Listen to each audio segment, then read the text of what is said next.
Mesdames, Messieurs, tout le plaisir est pour nous de vous savoir nombreux devant votre petit écran pour prendre l'information. Voici l'économie de l'actualité en raccourci. Cinquantenaire de la réunification, la voie historique du Cameroun à l'ONU a été retracée ce 5 avril 2013 à Yaoundé et c'est l'amphithéâtre 700 de l'Université de Yaoundé 1 qui a servi de cadre à un débat dont le thème portait sur la question du Cameroun à l'ONU 1985-1961.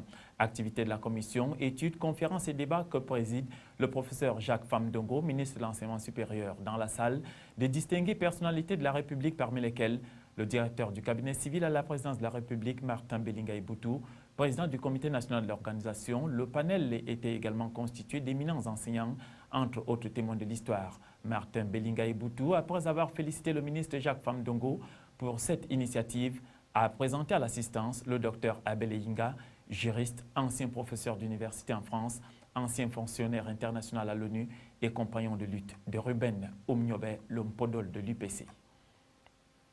Campagne de la sénatoriale à Boya, c'est dans un climat délétère que le président de la commission régionale de la campagne électorale des sénatoriales pour le RDPC dans la région du Sud-Ouest, l'ex-premier ministre Peter Mafani Moussongé et celui de la commission départementale du FACO, l'honorable Émile Yalifaka, ont lancé de manière officielle la campagne électorale ce vendredi 5 avril 2013, respectivement à Boya et à Libé. Lors de ce premier contact, il a été demandé aux conseillers municipaux RDPC de voter pour le parti et non en faveur des individus.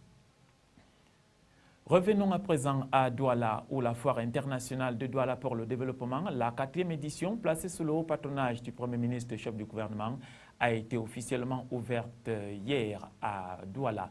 La cérémonie a été présidée par Luc Magloire Mbarga Tangna, ministre du Commerce. Entamée le 29 mars dernier, la cérémonie d'ouverture officielle de ce 5 avril a été ponctuée de plusieurs articulations telles que la coupure du ruban symbolique, la visite des stands, une course de pirogue et un concours de natation pour le plaisir des personnalités venues nombreuses à cet événement.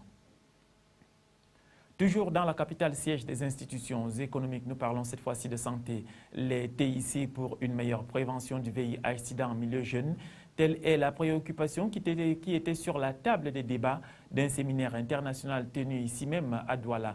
La dite rencontre réunissait les experts en la matière dans la zone CEMAC avec pour principal objectif d'établir un programme pilote de formation à distance des enseignants du primaire, du secondaire et des écoles utilisant les technologies de l'information pour faire reculer les nouvelles infections à VIH/SIDA dans la tranche d'âge 14-25 ans. Match gagnant pour le groupe Fadil dont la présence vient d'être renforcée au Parc des Princes lors des rencontres du Paris Saint-Germain. Ce partenariat vieux de plusieurs années a été renouvelé à l'issue d'une entrevue dans les bureaux du club de la capitale. Mohamedou Bayo Fadil, le PCA du groupe Fadil, a profité de cet instant pour féliciter Leonardo, le directeur sportif du Paris Saint-Germain, pour le travail abattu au regard des résultats enregistrés jusqu'à ce jour.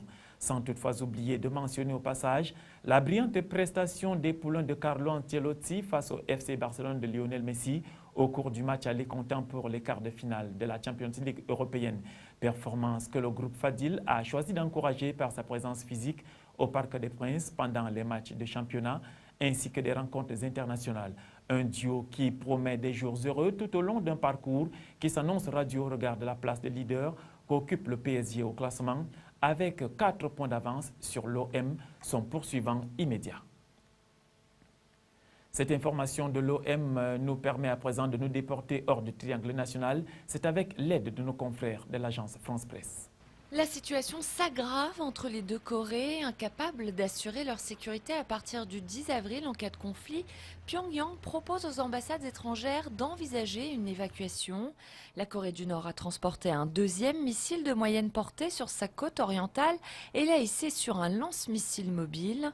Les observateurs redoutent un tir imminent. Le secrétaire général des Nations Unies, Ban Ki-moon, a rappelé que la menace nucléaire n'était pas un jeu.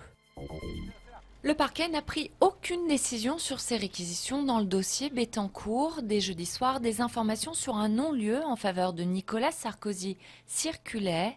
L'ancien chef de l'État a été mis en examen pour abus de faiblesse à l'égard de l'héritière de L'Oréal. Jérôme Cahuzac redeviendra-t-il député? Il a jusqu'au 19 avril pour démissionner ou pas. Le président de l'Assemblée nationale essaye pour sa part d'en dissuader l'ancien ministre. Un sondage BVA pour iTélé révèle que pour 70% des Français, cette affaire profitera au Front National. Le candidat de Koh Lanta avait une pathologie du cœur, c'est ce que révèlent les résultats de l'autopsie. Gérald Babin est décédé lors du premier jour de tournage de l'émission au Cambodge. Une mort suivie par le suicide lundi du médecin du programme Thierry Costa.